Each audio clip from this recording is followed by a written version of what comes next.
When your wife tells you once a month intimacy is plenty, you start to see yourself as just a fixture in her house. So I treated her the same. It was a Tuesday, the kind that arrives without flavor.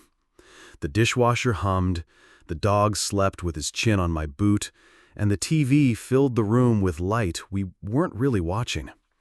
I'd worked a 10-hour shift, crawling through attics and basements, tracing duct runs with a flashlight between my teeth, and came home smelling like dust and refrigerant.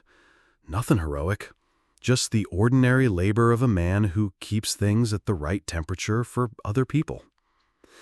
I showered, plated leftover chicken, and sat at the table across from my wife, Erin. She scrolled through a feed while she chewed, thumb moving in that hypnotic rhythm people get when they're choosing strangers over the person across from them. We'd been married 8 years, which is long enough to know how a sentence will land before you say it. Long enough to count the number of nights that used to end with us tangled, like we'd never learned the word tired. Somewhere along the way, we replaced that with polite nods and separate alarms. I didn't plan a speech. I just wanted contact. Simple, nothing to perform. After dinner, I stood in the kitchen and watched her rinse a glass. "Come to bed?" I asked, the way you ask for a refill of water when you're already halfway to the sink. A small request, almost an afterthought. She didn't turn around right away. The faucet hissed, she placed the glass upside down on the rack, and then she looked at me with the kind of calm you reserve for emails you don't intend to answer. "I think once a month is enough," she said, as if she were choosing a utility plan. The words were even, practiced, and this is what got me, curiously proud. Like she'd found a tidy policy that would keep things efficient. Silence has different weights. There's the heavy kind that throws itself at the floor, and there's the thin kind that slides under doors and chills a room. What followed was the thin kind. I didn't argue. I didn't make a case for myself as a man worth wanting. I stood there with water beating on the edge of the sink and realized I had become a subscription. She intended to downgrade. Not a person, a service. I remember details because humiliation likes to catalog. The lemon smell of the dish soap, the way our fridge hummed a half step beneath the dishwasher like two notes that would never harmonize. The flicker in the overhead light that I'd meant to fix last weekend and didn't. My hands had grease scars across the knuckles, the only evidence that I was useful to anyone. None of it mattered in that kitchen. Utility is not intimacy. It's just heat in the winter and cool in the summer. I thought about the calendar. 30 days divided into the parts of me she'd decided were tolerable. The rest of it, my reach, my want, my ache, would be packed away like off-season gear. There was an ugliness in the math I couldn't unsee. I'm not a man who needs fireworks every night, but I need to be allowed to exist as a husband more than 12 times a year. She moved past me to the couch and pulled a blanket over her legs. On the TV, a couple in some show fought in high definition, all speechifying and storming out. Our house didn't get that. Our house specialized in polite diminishment. We never yelled. We never slammed a door. We just edited each other down until there wasn't enough of us left to argue with. I went to the bedroom alone. No swearing, no slammed drawers. I sat on the edge of the bed and stared at the place on the wall where the paint is a half shade lighter from the mirror we moved last spring. The habit in me wanted to solve it. Book a weekend out of town, buy flowers, cook something elaborate. The man in me, the one who fixes what's broken for a living, knew better. You can't reseal a pipe someone keeps cutting with a grin. I lay there and let the ceiling fan chop the air into pieces. Once a month. It kept repeating, simple as a manual. I pictured setting a reminder on my phone, like I do for filter changes. Not because I would want her then, but because she'd allow it. That was the bruise. Having my own desire scheduled by someone who had stopped seeing it as a part of me at all. Out in the living room, the TV switched to a new episode. Laughter bled under the door. Erin laughed too, Soft, not cruel, just casual, as if she hadn't redrafted our marriage with a sentence. The worst hurts aren't shouted, they're tidily filed. I slept light and woke before my alarm, the way you do when your body knows something your brain hasn't written down yet. Tuesday had gone to bed ordinary and woke up as a marker. A decision had been made, but not hers, mine. If I was a fixture, I would learn the logic of being one. If my presence could be taken for granted, I'd make it scarce enough to notice, not to punish, to measure, to see what we had when the background stopped humming. That's where it started, not with anger, not with a speech, but with a simple, private calibration. She set the frequency. I would match it. And in the quiet that followed, I felt something sharp become something useful. A plan doesn't need sound. It needs a steady hand. I noticed her eyes before anything else. Not the color, hazel, always pretty, the kind that photographs well, but the temperature. Eyes can do what mouths won't. They can close a door without moving a hinge. Wednesday morning, she padded into the kitchen in socks and a sweatshirt that used to be mine. The dog wagged like a fool for her and got a pat. I poured coffee for both of us out of habit and set her mug on the counter. She didn't touch it. She checked a notification and chased it down the hall like it had somewhere better to be. I'd been kidding myself about those eyes for months. I used to think they were tired from work, tired from bills, tired from life pressing on the glass. What I saw that morning wasn't fatigue. It was removal. A museum look. Observe without touching, appreciate without engaging, keep your hands behind the line. I shaved and let the mirror do its quiet judging. A couple gray hairs at my temples, a small nick where I got careless with the blade. Nothing that explains a marriage being moved from living to storage. You can fix a leaky coil in an afternoon. What do you do with a person who regards you like an appliance humming in the next room? At work, I crawled through a crawl space that smelled like old earth and insulation. I traced a rattle to a loose hanger, tightened it, and felt that satisfying click you get when metal agrees with you. People think men like me love tools. It's not the tools, it's the certainty. Bolts turn or they don't. Noise goes away or it doesn't. The universe delivers an answer every time you do the steps. Back home, certainty didn't live here. Erin was at the dining table with her laptop. She didn't look up when I came in. The dog did a happy figure eight around my legs. I scratched his ears and watched my wife keep typing. You can learn a lot about a person from what they acknowledge. She acknowledged deadlines, deliveries, the timer on the oven. Not me. I washed my hands at the sink and caught her reflection in the window glass over the counter. Those eyes again, calm, distant, as if I was the neighbor she liked but didn't intend to invite inside. It's one thing to be told once a month. It's another to see the system that supports the sentence operating like a well-oiled factory. When care becomes optional, everything else learns its place. We ate quietly. I asked about a supplier issue she'd mentioned last week, and she answered in precise, clipped sentences. Work she could talk about. Life she kept in an airtight container. A news anchor filled the room after dinner. I took the trash out and stood in the driveway longer than that job required. Cold air will tell you the truth, if you let it. I ran a mental checklist. What she gave, what she withheld, what those eyes refused to risk. The math didn't flatter either of us. I had let my world collapse into reliability and her into commentary. Then I tried to buy tenderness with competence. That currency doesn't spend. When I came back in, she was on the couch under a blanket, the same position as the night before. She glanced up once, the way you glance at a clock, informational, not affectionate. I felt the urge to plead. It rose, quick, like a cough. I swallowed it. Pleading is a poor solvent.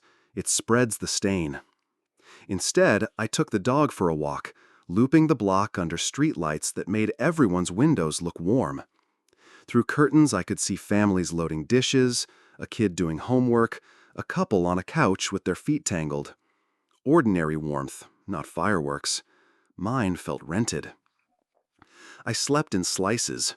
At 3 a.m., I woke to Erin's phone lighting the room, and her face lit by it, the glow of someone always elsewhere. A message arrived. She smiled in that small way people do at something only they can see. Her eyes softened for the screen. Maybe that was the worst of it, watching tenderness redirect itself to a device that never asks for anything back. By morning, I knew those eyes were my real calendar. The once-a-month line had been policy. This was practice. And practice tells you what a person believes when no one's scoring. The coldness wasn't anger. It wasn't even cruelty. It was comfort. She had learned she could keep me without having to choose me. That was the humiliation waiting around the corner. The kind that shows up when the person you built a life with acts like the life still owes them more than you do. But humiliation is only lethal if you stand still for it. I poured coffee again. Only one mug this time. I drank it on the back steps with the dog at my feet and watched the day come up over the fence.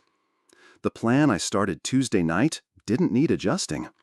Her eyes had just given me confirmation. I wasn't misreading the room. The room had been rearranged without me. Next came the part I knew how to do, naming the feeling that would try to own me and putting it where it belonged. Not in my chest. On paper. Count it, measure it, and decide what to do with it. Because if a man lets cold eyes define him, he'll go numb. And numb men don't make good decisions. Humiliation isn't loud. It arrives with small, precise cuts. Saturday, we stopped by her sister's place to drop off a pressure washer I'd fixed. I set it on the porch and wiped my hands on a rag. Erin talked on the steps with her sister, quick chatter about plans and Pilates. I stood a step down, half in the sun, like delivery staff waiting on a signature. When I reached for the keys, I heard it. Light, effortless. The way people order coffee. He's intense lately. A soft laugh followed, not cruel, just tidy. The kind that makes a man invisible without raising anyone's heart rate. Back home, she posted a story, a photo of a candle and a book with the caption, "Protecting my energy." I was 10 feet away, fixing a cabinet hinge. It took me a second to realize I was the drain she was plugging. The next morning, I set 2 plates on the table out of habit. She moved one back to the counter without looking. It was like watching a hand reset a thermostat from 72 to 60. Policy enforced, comfort irrelevant. Humiliation thickened at the clinic happy hour the following week. I'd swung by to pick her up. She stood with 2 hygienists, laughing in that light way that gets attention. One asked if we had weekend plans. Erin shrugged at the air between us. He's a homebody.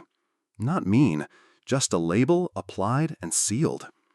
I nodded like it fit, because arguing with a sticker only makes it stick harder. That night, I lay on the couch and stared at the ceiling fan's slow orbit. The cuts had a pattern. Small public edits, private coldness, a story that made me manageable.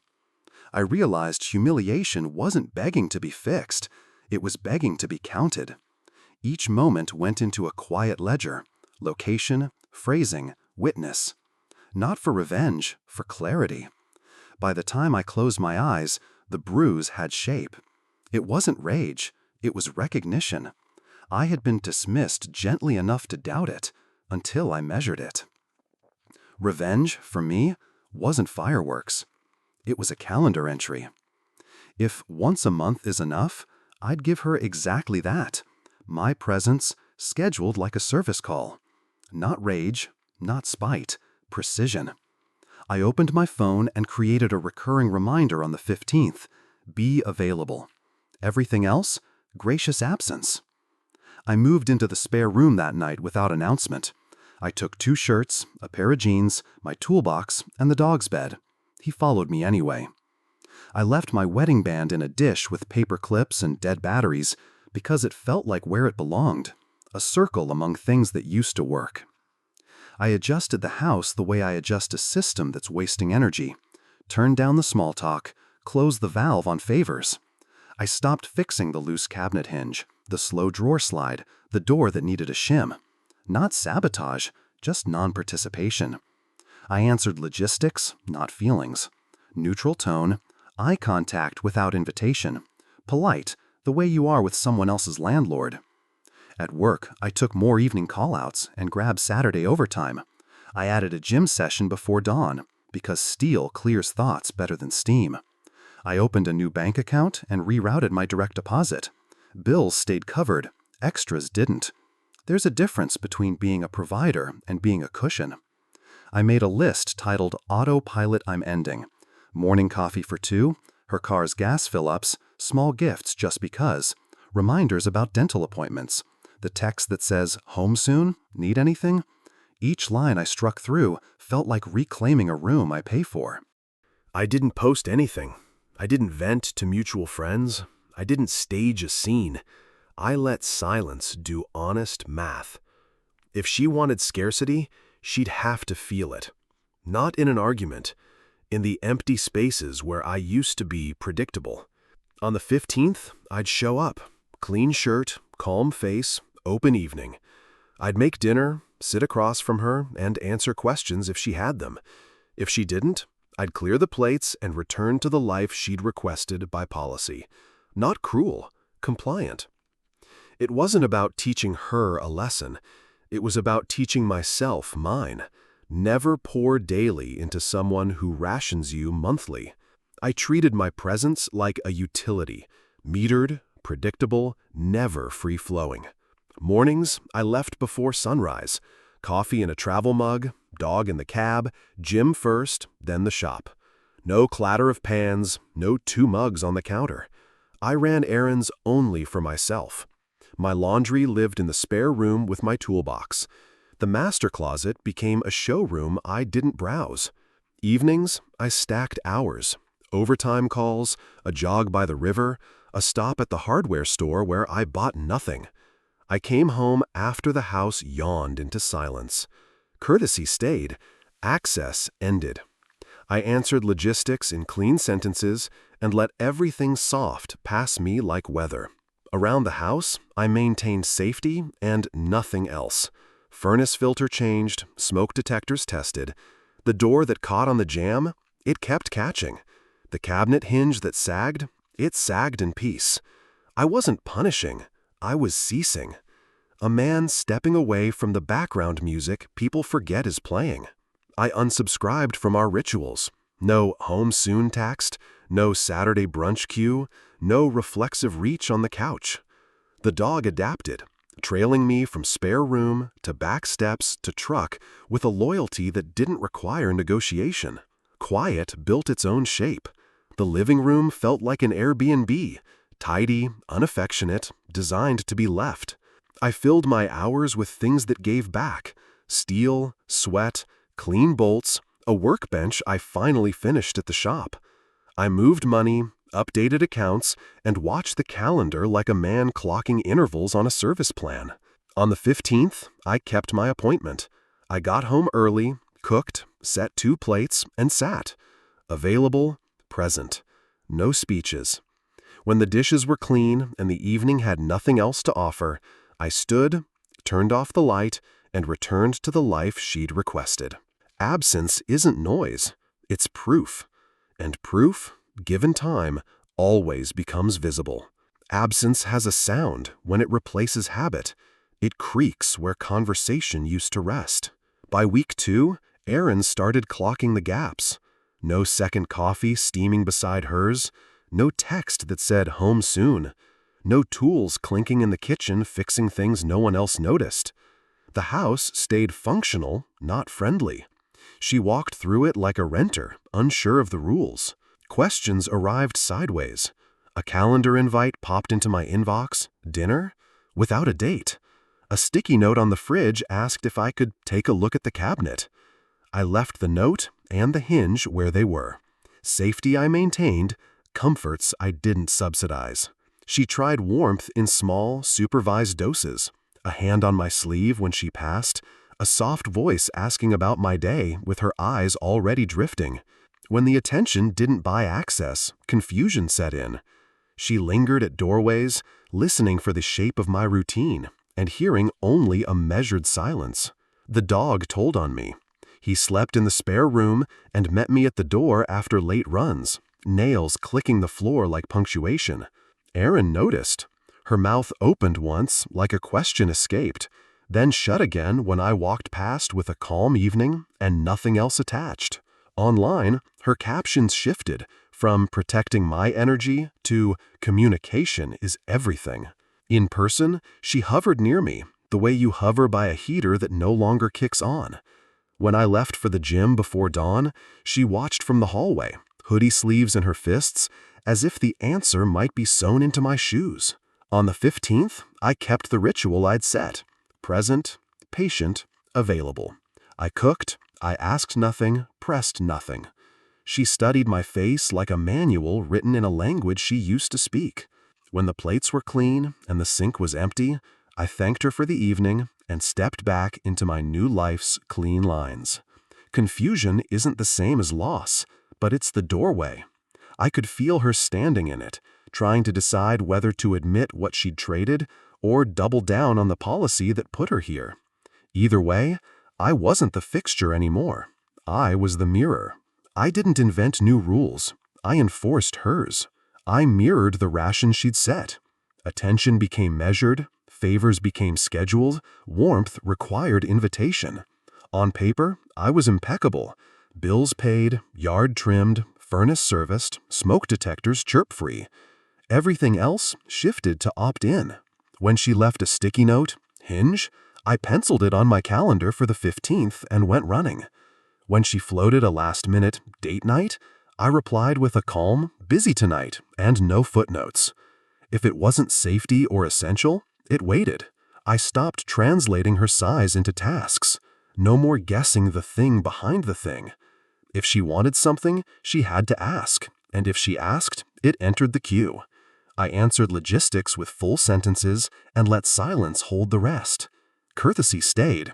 Caretaking retired. I redirected energy. Pre-dawn lefts, longer miles by the river, a pickup game on Thursdays with guys from a job site who only knew me as the quiet one who boxes out well. I ate cleaner, slept harder, and noticed how quickly a body responds when affection isn't a second job. In rooms together, I matched her old distance precisely.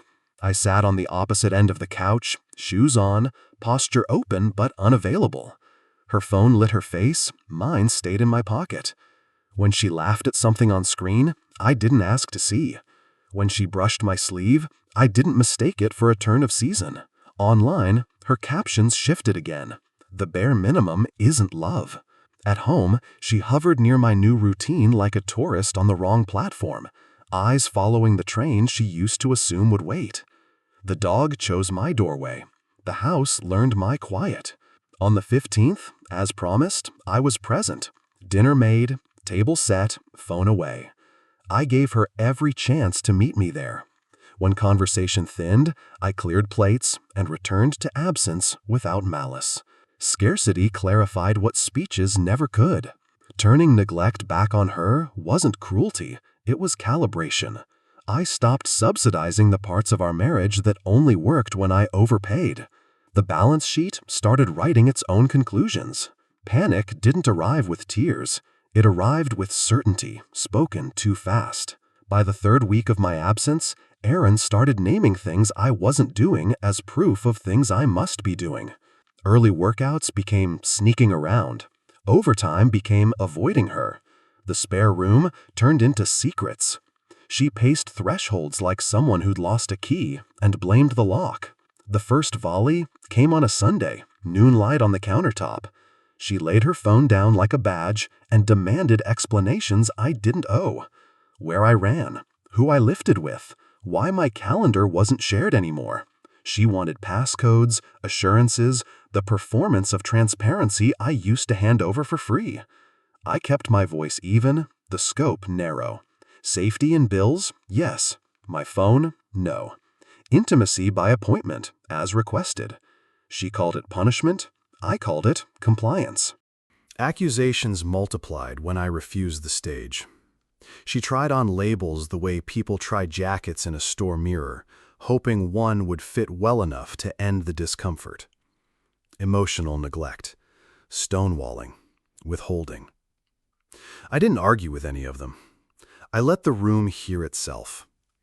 When a charge met the facts and fell apart, another took its place. Panic is a poor logician. It prefers volume to proof. Nights turned jumpy. She hovered in the hallway while I laced my shoes before dawn, hoodie sleeves balled in her fists.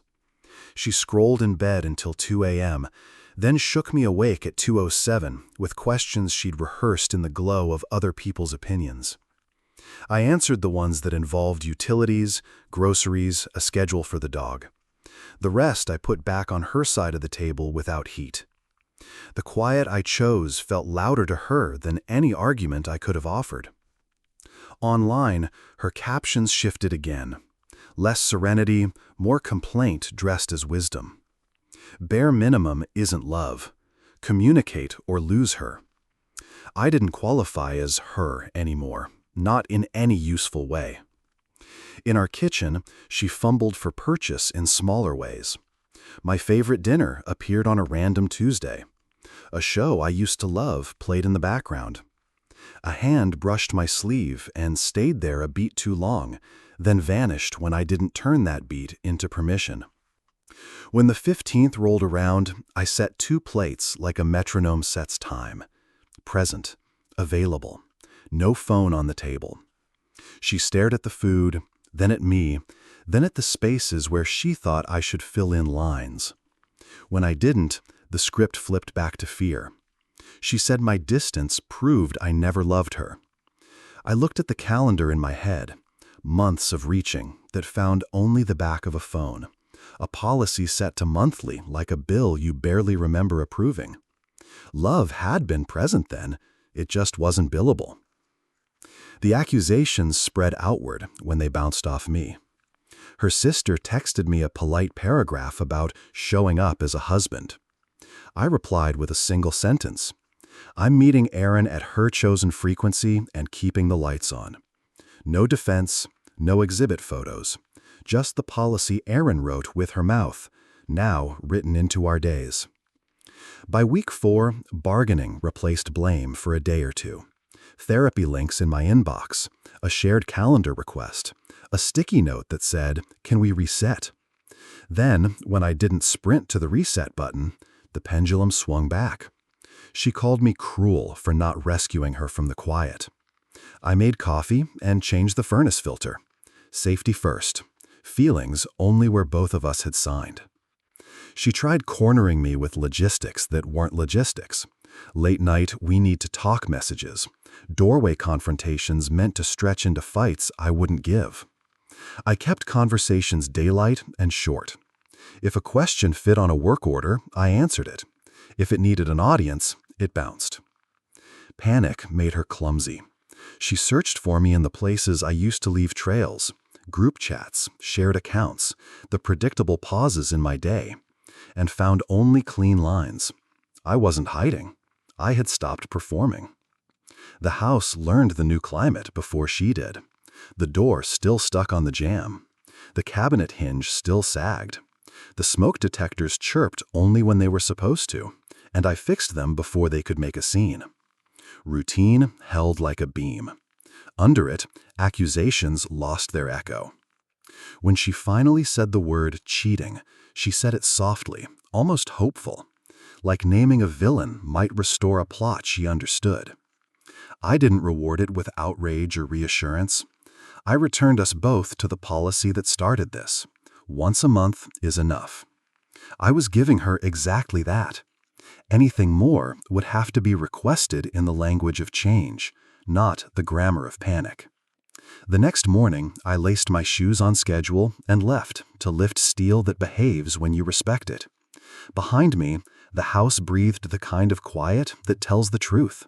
Sometimes what looks like indifference is a man refusing to audition. Indifference isn't ice, it's calibration. I set the dial and left it there.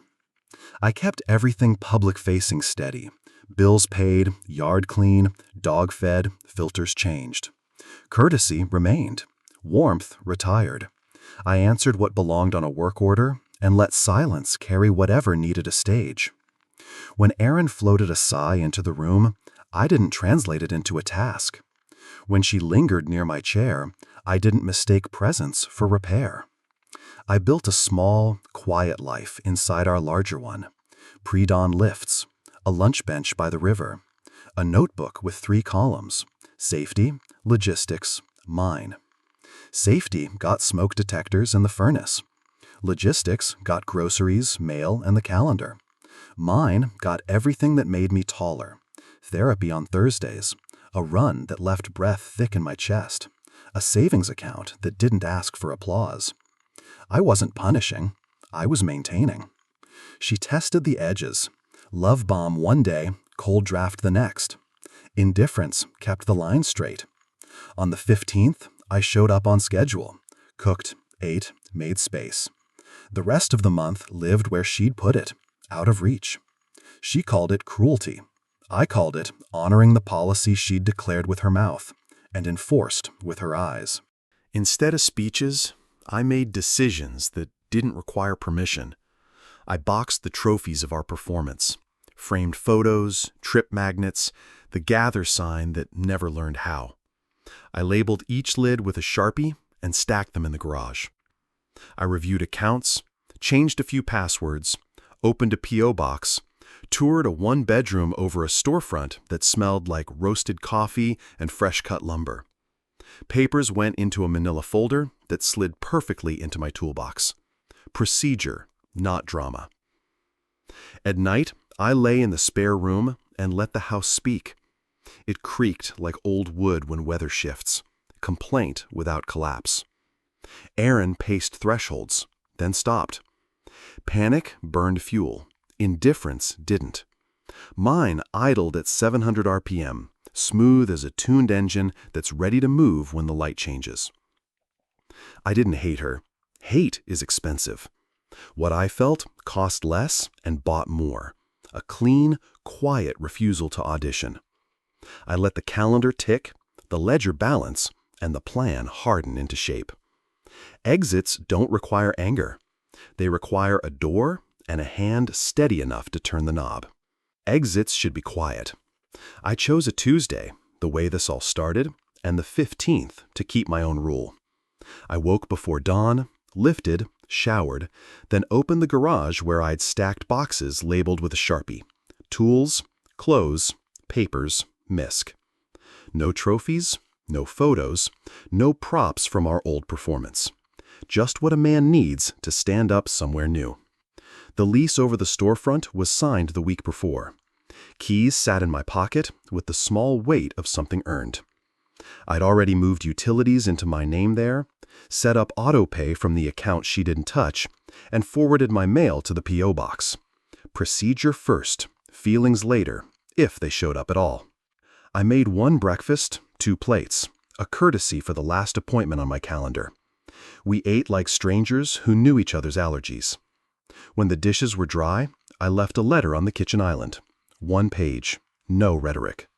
It listed what mattered: the separation agreement draft in her inbox, the financial split I'd proposed, the dog's schedule, alternate weeks, vet on me, the storage unit code for anything of mine she found later. I thanked her for the years that were good and did not inventory the years that weren't. Dignity doesn't itemize. I placed my ring in the dish with paper clips and dead batteries, the same place I'd left it the night I moved to the spare room. It looked right there, useful once, inert now. I wiped my fingerprints from the stainless steel fridge, out of habit, not symbolism, and checked the smoke detectors one last time. Safety remained my job even when the address changed. The dog followed me to the door, circled once, then sat like he understood calendars better than people. I scratched behind his ear and clipped on his leash. We stepped into clean morning air that didn't ask for anything. No speech, no scene, no witness. I locked the house, left the keys in the envelope, and drove to the apartment that smelled like coffee and cut lumber. Sun hit the brick the way it hits a new wrench. Bright, unarguable. Inside, I slid my toolbox under the window, set the papers in a drawer, and stood very still until the room learned my shape. I didn't feel free or triumphant. I felt correct. The man who once begged for warmth had replaced begging with standards, and then followed them to a door. That was enough. The apartment over the storefront learned me fast. Coffee at 6, steel at 7, a dog asleep on my feet by 9. Routine without performance. I'd thought endings would feel like sirens. They felt like a well-oiled hinge. A week after I left, Aaron texted paragraphs, therapy links, bullet points, a photo of a journal open to gratitude. I answered once, daylight and short. I'll handle the paperwork, exchange the dog Sundays, everything else through email. Courtesy remained. Access did not. Silence did what speeches can't. The first Sunday handoff, she hovered by the curb in a sweater I used to compliment, eyes flicking from me to the dog and back, like she was searching for the warm script I'd always given her. I clipped the leash to her hand and nodded. Logistics only. She tried for small talk. I let it pass through us like wind. We repeated that ritual until the ritual became the point, the ordinary absence that follows extraordinary indifference. Friends took sides the way people do when they're choosing seats before a storm that never comes. Jenna left scones at my door without a lecture. Mike texted game scores and nothing else. Her sister sent me a polished paragraph about duty and showing up. I replied with the calendar. She declared monthly, I complied monthly. Now we were living exactly what she ordered. Dignity doesn't argue. It invoices. The lawyer moved papers in straight lines. We divided what could be divided and sold what shouldn't be fought over. I kept the tools, the truck, the dog on alternating weeks. She kept the dining set she'd always loved, and the house I had finished piece by piece. If she noticed the hinge still sagged and the door still caught, that was between her and the policy that made background labor disappear. Months stretched. The gym put meat back on my frame in places shame had hollowed out. The notebook's 3 columns, safety, logistics, mine, shrank to 2. The third became my days. I learned the names of the early crew at the coffee shop and the way the river looks when it's pretending to be steel. I even laughed once, loud enough to surprise myself, at a dog in boots trying to negotiate salt on the sidewalk. None of it was dramatic. All of it was real. Aaron's captions kept changing tone. Serene quotes, then brittle advice, then subtweets that bent toward regret. In person, the performance faltered. At a mediator table, she reached for a story where I'd failed first so she could fail safer. The documents declined the part. When she finally said, "I didn't think you'd actually go," it landed without a place to stick. Once a month had been her map. I'd simply followed it out. Teaching the cost of apathy wasn't a lesson I delivered. It was a bill that arrived in her own handwriting. She lost what she rationed: touch, attention, the soft, ordinary parts of a man that don't announce themselves until they're gone. In their place, she got what she chose: scheduled presence, polite answers, the clean lines of a life that doesn't ask permission to be respected. People ask if I miss her. I miss the past tense, the version of us that cooked too much pasta and fell asleep on the couch with the dog between us. But grief and standards can live in the same room. Mine do. I let the first sit on the couch sometimes. The second still gets the best chair. If any of this finds a man standing at a kitchen sink while a woman he loves drafts their marriage into a monthly subscription, here's what I learned when I stopped auditioning. Don't argue with policy, enforce it. People feel scarcity more clearly than they hear speeches. Separate safety from caretaking. Keep the smoke detectors alive. Let the hinge sag. Move money first, then your body. Paper cuts sharper than insults. Create a life you don't need to explain. Lift, eat, sleep, work clean. Don't let shame be your foreman. Standards are quieter and get more built. When she told me once a month was plenty, I became exactly that. Plenty, on schedule, in daylight. The rest I gave to myself. The house kept its hum without me. The apartment learned a new one with me in it, and the cost of apathy arrived right on time. Stamped, no returns. I didn't teach her with anger. I taught her by leaving the stage and taking my light with me.